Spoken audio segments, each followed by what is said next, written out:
अब है control Q का यूज़। कंट्रोल क्यू का यूज़ जो होता है वो माइक्रोसॉफ्ट का जो आउटलुक का ऑप्शन है ईमेल वाला, ईमेल्स की जो है, ईमेल की जो ऐप है आउटलुक, उसमें ये है कि आप ईमेल्स को मार्क एज रीड कर सकते हैं।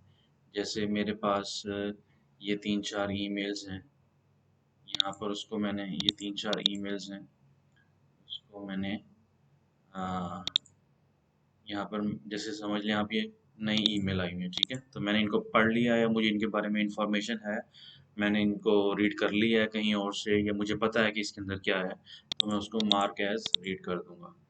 Control Q, control Q mark as read हो गया, तो आपको अनरीड ईमेल नज़र नहीं आएगा। उसके बाद है एडवांस लेवल की इसकी फॉर्मेटिंग है।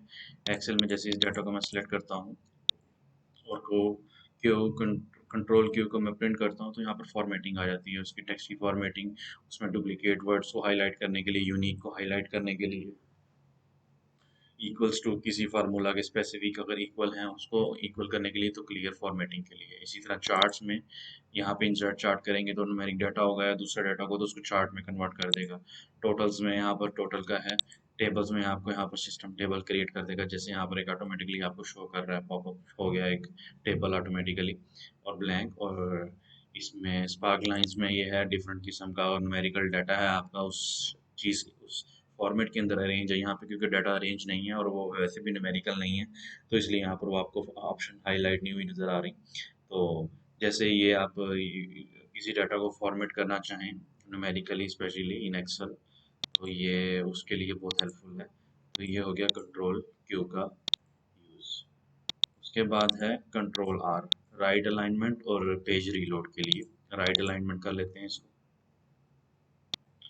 देखें ये डाटा पहले ऐसे था मौजूद, ठीक है? हम इसको सेलेक्ट करते हैं इस डाटा को और कंट्रोल आर करते हैं, तो ये राइट साइड पर अलाइन कर जाएगा सारे के सारे यहाँ पर, ठीक है? तो ये इसका कंट्रोल आर का यूज़ हो गया। माइक्रोसॉफ्ट वर्ड में ही इसका यूज़ होगा, माइक्रोसॉफ्ट एक्सेल में भी।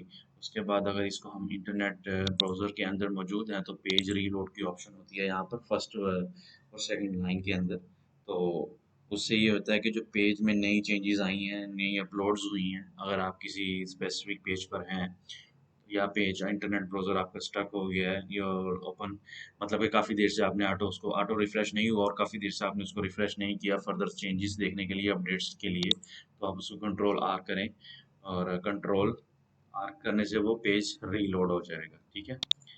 ये कंट्रोल आर का फंक्शन हो गया। उसके बाद कंट्रोल एस तो आपको पता ही है, कंट्रोल एस फाइल सेव करने के लिए यूज़ होता है। कंट्रोल एस मैंने प्रेस किया क्योंकि ये फाइल पहले ही सेव हुई हुई है, तो सिस्टम ने जो भी चेंजेस थी उसी के अंदर सेव कर दी है, ठीक है? ये देखिए कंट्रोल एस, ये सेव ऑटोमेटिकली उसी के अंदर सेव हो गया, फाइल इस नाम से सेव हुई हुई है, control A, control plus A to जी, ठीक है? तो ये कंट्रोल एस उसको सेव करने के लिए यूज़ हो जाएगा। कंट्रोल टी है न्यू टैब ब्राउज़र में ओपन करने के लिए, और न्यू टैब और to create table in Excel, ठीक है? ये देखें क्रिएट टेबल, वो डेट, वो आपसे डाटा की रेंज पूछ रहा है, तो उससे आप टेबल क्रिएट कर सकते हैं, ठीक है? यहाँ पर आपका डाटा मौजूद होना चाहिए, ठीक है? यहाँ पर ब्लैंक आ गया, अगर उसमें डाटा होता तो वो आपको टेबल क्रिएट आपका टेबल क्रिएट करवा देता वहाँ पर। और इंटरनेट ब्राउज़र में न्यू टैब में जाने के लिए, जैसे यहाँ पर एक टैब ये हुआ, एक ओपन है, मेन टैब है ये। इसी तरह आप कंट्रोल टी प्रेस करेंगे तो न्यू टैब ओपन हो जाएगा, उसी विंडो के अंदर न्यू टैब सिस्टम मूव करता जाएगा, ठीक है? कंट्रोल टी न्यू टैब के लिए, ठीक है? उसके बाद है कंट्रोल यू, आप वर्ड को और टेक्स्ट को अंडरलाइन करने के लिए, पैराग्राफ को अंडरलाइन करने के लिए, देखिए यहाँ पर मैं इसको कंट्रोल यू करता हूँ तो ये अंडरलाइन हो गया, ठीक है? इसी तरह मैं यहाँ पर इसको मैं कंट्रोल यू करता हूँ तो ये भी अंडरलाइन हो गया सारे के सारे, ठीक है? तो ये है इसका कंट्रोल यू का यूज़। उसके बाद है कंट्रोल वी, आप डाटा को पेस्ट करना चाहते हैं, किसी फोल्डर और फाइल को पेस्ट करना चाहते हैं, पहले उस डाटा को आपने कंट्रोल सी से कॉपी किया हो या कंट्रोल सी एक्स से उसको आपने कट किया हो, तो उस डाटा को आप कंट्रोल वी का बटन यूज़ करते हुए पेस्ट कर सकते हैं। जैसे कि मैं यहाँ पे एग्जांपल लेता हूँ, ए बी सी, ठीक है? यहाँ से मैं इसको कंट्रोल एक्स करता हूँ, मतलब कि कट कर रहा हूँ मैं, यहाँ पर कंट्रोल वी कर दिया, यहाँ पे पेस्ट हो गया, ठीक है? अगर इसको मैं यहाँ कंट्रोल सी करता हूँ, कॉपी करता हूँ और यहाँ कंट्रोल वी करता हूँ तो यहाँ पेस्ट हो जाएगा। कट नहीं हुआ, यहाँ पर एक और कॉपी, एक और वहाँ पर उसकी कॉपी बन गई है। पहले फंक्शन में मैंने क्या किया था, कंट्रोल एक्स करके यहाँ से कट करके यहाँ पर पेस्ट किया था, ठीक है। फिर यहाँ से ही मैंने कंट्रोल सी करके दोबारा कंट्रोल वी किया था, उसकी एक कॉपी बन गई है, ठीक है। तो ये इसी तरह फाइल के साथ है। फाइल को भी देख लेते हैं। यहाँ से मैं कंट्रोल एक्स करता हूँ, उसको यहाँ कंट्रोल वी कर देता हूँ, इसकी लोकेशन सेम आ रही है वगैरह। कंट्रोल एक्स करता हूँ, इसको मैं यहाँ पे आके कंट्रोल वी कर देता हूँ, तो यहाँ पर फाइल आ गई है, ठीक है। वहां से डिलीट कट हो गया है, वहां पर देखिए यहाँ से कट हो गया, तो यहाँ पे पेस्ट हो गया। अब मैं यहाँ से इसको कॉपी करता हूँ कंट्रोल सी और यहाँ पर कंट्रोल वी करता हूँ, तो उसकी डुप्लीकेट कॉपी बन गई है यहाँ पर, ठीक है। तो ये इसका यूज है जो आपको पता लग गया है। ये हो गया कंट्रोल वी, ठीक है।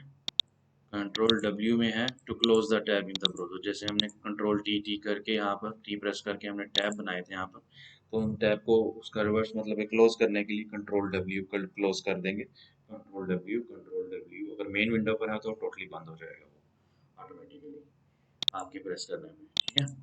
तो ये हो गया कंट्रोल डब्ल्यू का यूज़। उसके बाद है कंट्रोल एक्स। जैसे मैंने आपको यहाँ पर पहले एग्जांपल दी है, कंट्रोल एक्स को डाटा को, किसी फाइल को, फोल्डर को कट करके कहीं पेस्ट करने के लिए इसको इस्तेमाल किया जाता है। जैसे कि यहाँ पे मैं इस डाटा को कंट्रोल एक्स करके कट करता हूँ, देखें उसके इर्द गिर्द बॉर्डर बन गया, और मैं यहाँ पर जाके उसको पेस्ट कर देता हूँ कंट्रोल वी, तो यहाँ से वो डाटा खत्म हो के वहाँ पर चला गया। यही जो चीज़ मैंने आपको अभी कंट्रोल वी के बारे में बताई है, उससे पहले मैंने एक्स किया था डाटा को, फाइल को, तो वहाँ से वो कट हो गया था, और जहाँ पे मैंने जाके कंट्रोल वी किया था तो वहाँ पर जाकर वो पेस्ट हो गया था न्यू प्लेस पर, न्यू एड्रेस, ठीक है। ये हो गया कंट्रोल वाई, ये रीडू फंक्शन है। और कंट्रोल जी अनडू फंक्शन। कंट्रोल वाई में क्या है, जैसे आप, मैंने इस सेल को कलर दिया है तो मैं यहाँ पर कंट्रोल वाई करता हूँ, तो ये मेरे एक्शन को रिपीट कर रहा है बार बार, देख रहे हैं आप। इसका मैंने यहाँ पर कलर किया था, यहाँ पर देखिए, मैं यहाँ पर इसको दोबारा करता हूँ, इसको मैंने यहाँ पर ये कलर दिया है, ठीक है। यहाँ पर आऊँगा तो मैं इसको दोबारा कंट्रोल वाई करता हूँ,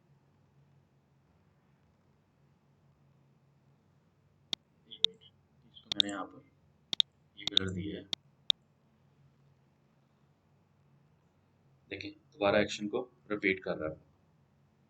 मतलब कि पहले मैंने उसको एक जगह पर कलर दिया, तो मैं उसको दोबारा रिपीट करवा रहा हूँ कि इसको भी कलर कर दो, इसको भी कलर कर दो, कि मतलब कि आपके कोई भी एक्शन को रीडो करने के लिए, कोई भी एक्शन को दोबारा दोबारा दोबारा करने के लिए आप कंट्रोल वाई को यूज करते हैं। रीडो वन अनडू, अक्सर लोग इसमें काफी कंफ्यूज होते हैं। कंट्रोल वाई जो है वो आपके एक्शन को रिपीट करने के लिए, मतलब कि एक्शन को बार बार करने के लिए, बार बार दोहराने के लिए कंट्रोल वाई यूज होता है।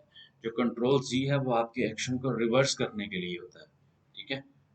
ये देखें, मैंने कंट्रोल जी प्रेस किया है तो उसको रिवर्स करता जा रहा है, ये देखें, देखें, उसको रिमूव करता जा रहा है मेरे लास्ट वाले एक्शन को, वापस उसको वापस पुरानी पुराने वाली शक्ल में और स्टेट में लेता जा रहा है, देखें। ये सबसे पहले मैंने ये देखें, कंट्रोल वाई आपके एक्शन को बार बार रिपीट कर रहा होता है, आपके रीसेंट एक्शन को बार बार रिपीट कर रहा होता है जब तक कि आप कोई नया एक्शन ना करें। समझ लें फिर से, कंट्रोल वाई आपके एक्शन को रिपीट कर रहा होता है, कंट्रोल जी आपके एक्शन को रिवर्स कर रहा होता है, ठीक है। तो ये दोनों में खास डिफरेंस है, ये बहुत कंफ्यूजन होती है इसमें अक्सर लोगों को, तो वो भी मैंने आपको बता दिया। मैं दोबारा बता देता हूँ, कंट्रोल वाई आपके मोस्ट रीसेंट एक्शन को दोबारा करता है, मतलब कि उसकी उसको उसको दोबारा परफॉर्म करता है। जो कंट्रोल जी है वो आपके एक्शन को रिवर्स करता है और पुराने वाली हालत में वापस लेके जाता है। तो ये दोनों बहुत इंपॉर्टेंट हैं और ये बहुत कंफ्यूजन भी करते हैं क्रिएट कभी कभी। तो आज की वीडियो के लिए इतना ही, जो मैंने आपको शॉर्टकट्स बताई हैं ए से लेके जी तक, जेड तक, और उसके साथ जो मेन बटन है वो कंट्रोल है प्लस ए प्लस बी प्लस सी, इसी तरह मैंने आपको जी तक वो सब क्लियर कर दिए। तो यकीन है आपको ये समझ आया होगा, और इसी तरह की वीडियो से रिलेटेड मैं आपको अपडेट करता रहूँगा, कंप्यूटर की वीडियो, शॉर्टकट की से रिलेटेड, टिप्स एंड ट्रिक्स से रिलेटेड। सिर्फ एक्सेल नहीं, मैं दूसरी चीज़ों पर भी फोकस करूँगा, तो उस चीज़ों को आपको देखने के लिए चैनल को सब्सक्राइब कर लें और जो भी इस तरह की इन्फॉर्मेशन होगी वो आप तक पहुँचती रहेंगी। आज की वीडियो के लिए इतना ही। मिलते मिलते हैं नेक्स्ट वीडियो में। Thank you. बाय।